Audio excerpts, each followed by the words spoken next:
बिस्मिल्लाहिर्रहमानिर्रहीम। अस्सलामुअलैकुम। आमिर बशीर फ्रॉम फैसलाबाद आपसे मुखातब हूँ और आप देख रहे हैं आमिर टीवी। मैं यहाँ से अक्सर गुज़रता हूँ और ये भाई साहब जो हैं वो रात लेट नाइट तक काम करते हैं।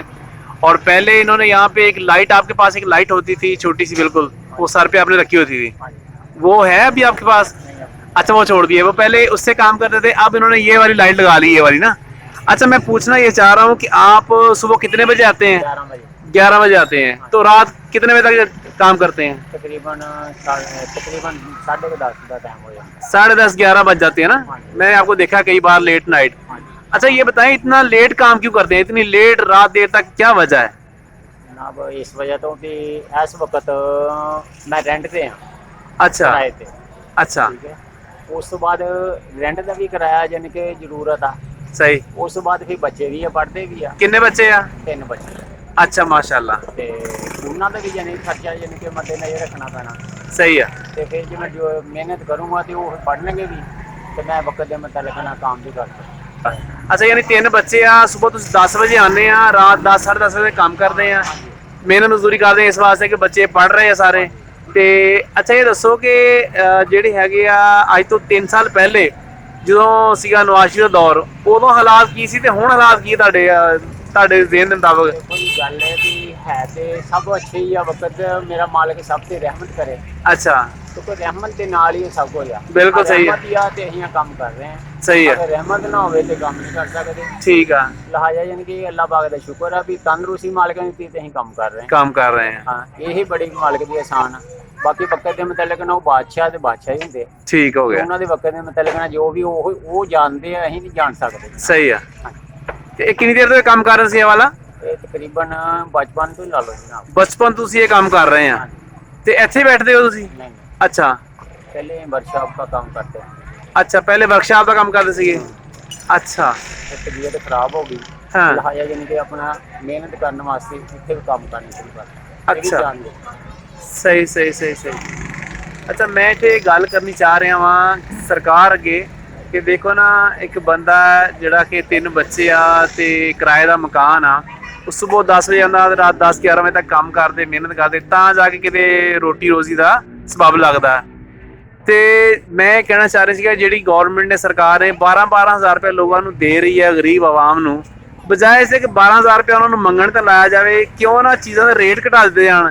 ਜਿਹੜੀਆਂ ਚੀਜ਼ਾਂ ਇਨਕਰੀਜ਼ ਹੋ ਚੁੱਕੀਆਂ ਵਾ, ਯਾਨੀ 10 ਦੀ ਚੀਜ਼ 20 ਤੇ ਪਹੁੰਚ ਗਈ, 20 ਵਾਲੀ ਚੀਜ਼ 50 ਤੇ ਪਹੁੰਚ ਗਈ ਆ, ਉਹੀ ਚੀਜ਼ ਦਾ ਰੇਟ ਘਟ ਜਾਵੇ ਤੇ ਉਹਦੇ ਵਾਸਤੇ ਆਸਾਨੀ ਪੈਦਾ ਹੋ ਜਾਏ। ਹੁਣ ਤੁਸੀਂ ਇਹ ਦੱਸੋ ਕਿ ਤੁਹਾਡਾ ਮੰਥਲੀ ਜਿਹੜਾ ਖਰਚਾ ਟੋਟਲ ਕਿੰਨਾ ਵਾ ਮਹੀਨੇ ਦਾ? टोटल तो खर्चा काफ़ी बन जाता है। ये भी ये है भाई रोजी ਅੱਛਾ, किसी टाइम ज़्यादा भी 2 रुपये बन जाते, किसी टाइम कम भी हो सकते हैं। ठीक है। जमा जुमा करके तो फिर वक्त में मतलब किया जाता है। ਸਹੀ। ਨਹੀਂ, ਮਹੀਨੇ ਦਾ ਖਰਚਾ ਕਿੰਨਾ ਕਰਦਾ ਵੈਸੇ ਟੋਟਲ? तकरीबन 25 तो 30 हज़ार रुपया खर्चा यानी कि बन ਤੇ ਕਿਰਾਇਆ ਵਗੈਰਾ ਪਾ ਕੇ किराया वगैरह 25 ਤੋਂ 30 ਹਜ਼ਾਰ ਰੁਪਏ ਉਹਨਾਂ ਦਾ ਖਰਚਾ ਵਾ। ਤੇ ਨਿਜ਼ਾਮ ਇਹਦੇ ਨਾਲ ਇਹਦੇ ਨਾਲ ਇੰਤਜ਼ਾਮ ਤੋਰਨਾ ਵੀ ਜਿਹੜੇ ਜਮਾ ਕਰਨੇ ਪੈਣੇ ਆ। ਹਾਂ ਹਾਂ ਹਾਂ, ਥੋੜੇ ਥੋੜੇ ਕਰਕੇ ਜਮਾ ਕਰਕੇ ਮੁੜ ਕੇ ਕਿਰਾਏ ਵਾਲੇ ਦਾ ਟਾਈਮ ਆ ਗਿਆ, ਕਿਰਾਏ ਵਾਲਿਆਂ ਨੂੰ ਦਿੱਤਾ ਜਾਣਾ। ਕਿਰਾਏ ਵਾਲਾ। ਜਮਾ ਕਰੂੰਗਾ, ਫਿਰ ਉਹ ਜਿਹੜਾ ਬਿੱਲ ਹੋਊਗਾ ਬਿੱਲ ਅਦਾ ਕਰੂੰਗਾ। ਸਹੀ ਜਿਹੜੇ ਬੱਚੇ ਦਾ ਸਟੈਪ ਹੋਊਗਾ ਉਹਦੇ ਮੁਤਲਕ ਨਾ ਉਹਨਾਂ ਨੂੰ ਦਊਂਗਾ। ਸਹੀ ਜੇ ਸਹੀ ਕੋਈ ਰਾਸ਼ਨ ਦਾ ਮਤਲਬ ਹੋਏਗਾ ਫਿਰ ਉਹਦੇ ਮੁਤਲਕ ਨਾ ਉਹ ਉਹਨਾਂ ਦਾ ਸਿਲਸਿਲਾ।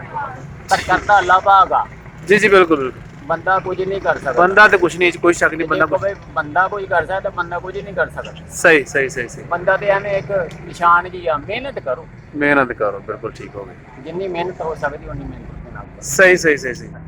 ਲੋ ਜੀ, ਇਹ ਭਾਈ ਉਹਨਾਂ ਨੇ ਤੁਹਾਨੂੰ ਦੁਕਾਨ ਵੀ ਦਿਖਾ ਦਈਏ ਕਿ ਇਹਨਾਂ ਨੇ ਨਾ ਸੈਟਅਪ ਬਣਾਇਆ ਹੋਇਆ, ਲੇਕਿਨ ਇਹ ਬਣਾਇਆ ਇਹਨਾਂ ਨੇ ਆ ਕਿ ਇਹ ਸਕੂਲ ਹੈਗਾ ਸਰਕਾਰੀ, ਇਹਦੀ ਦੀਵਾਰ ਆ ਉਹਦੇ ਨਾਲ ਬੈਠਦੇ ਆ। ਇਹਨਾਂ ਦੀ ਜ਼ਾਤੀ ਸ਼ੌਪ ਵੀ ਨਹੀਂ ਹੈਗੀ, ਲੇਕਿਨ ਗੱਲ ਇਹ ਹੈ ਕਿ ਉਹ ਮਿਹਨਤ ਕਰਦੇ ਮਾਸ਼ਾਅੱਲਾ। ਆਪਣੇ ਬੱਚੇ 3 ਉਹਨਾਂ ਨੂੰ ਪਾਲਣਾ, ਕਿਰਾਏ ਦਾ ਮਕਾਨ ਆ।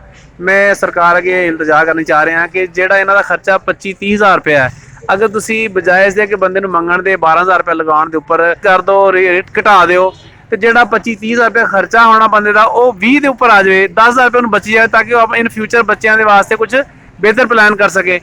ਤੇ ਮੇਰੀ ਇਲਤਜਾ ਵਾ ਸਰਕਾਰ ਅੱਗੇ। ਬਾਕੀ ਮੇਰੀ ਇੱਕ ਕਾਵਿਸ਼ ਆ, ਮੈਂ ਭਾਈ ਉਹਨਾਂ ਕੋਲ ਰੋਜ਼ਾਨਾ ਤਕਰੀਬਨ ਲੰਘਦਾ ਸੀ ਤੇ ਮੈਨੂੰ ਸੀਗਾ ਕਿ ਇੱਕ ਦਿਨ ਨਾ ਇਹਨਾਂ ਦੀ ਗੱਲ ਸੁਣੀ ਜਾਵੇ ਤੇ ਉਹ ਗੱਲ ਸੁਣ ਕੇ ਆਪਣੇ ਚੈਨਲ ਦੇ ਉੱਪਰ ਅਪਲੋਡ ਕੀਤੀ ਜਾਵੇ। ਇਹ ਮੈਂ ਅਪਲੋਡ ਕਰਦੀ, ਅੱਲਾ ਕਰੇ ਕੋਈ ਬੰਦਾ ਅੱਲਾ ਦਾ ਦੇਖੇ ਤੇ ਸ਼ਾਇਦ ਸਰਕਾਰ ਨੂੰ ਇਹਦੇ ਉੱਪਰ ਐਕਸ਼ਨ ਲਵੇ।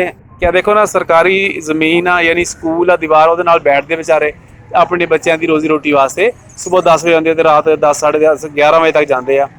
ਤੇ ਕੁਛ ਖਿਆਲ ਕਰੋ, ਇਹ ਤੁਹਾਡੀ ਰਾਇਆ ਵਾ, ਕੱਲ ਨੂੰ ਤੁਹਾਡੇ ਕੋਲ ਪੁੱਛ ਹੋਣੀ ਆ, ਕਿਉਂਕਿ ਅੱਲਾਹ ਪਾਕ ਨੇ ਫਰਮਾਇਆ ਕਿ ਜਿਹੜੀ ਰਾਇਆ ਜਿਹਦੀ ਹੈਗੀ ਨਾ ਉਹ ਕੋ ਪੁੱਛਿਆ ਜਾਣਾ, ਸਵਾਲ ਉਹ ਕੋ ਹੋਣਾ ਕਿ ਤੇਰੀ ਰਾਇਆ ਦੇ ਬਾਰੇ 'ਚ ਕਿ ਤੂੰ ਇਹਦੇ ਨਾਲ ਕੀ ਸਲੂਕ ਕੀਤਾ। ਤੇ ਅੱਲਾਹ ਪਾਕ ਫਰਮਾਉਂਦੇ ਕੁਰਾਨ ਪਾਕ 'ਚ ਕਿ ਖੈਰੁਨ ਨਾਸ ਮਿਨ ਯਨਫਾਉਨ ਨਾਸ, ਕਿ ਲੋਕਾਂ 'ਚ ਬਿਹਤਰੀਨ ਉਹ ਆ ਜਿਹੜੇ ਲੋਕਾਂ ਨੂੰ ਨਫਾ ਪਹੁੰਚਾਉਣ।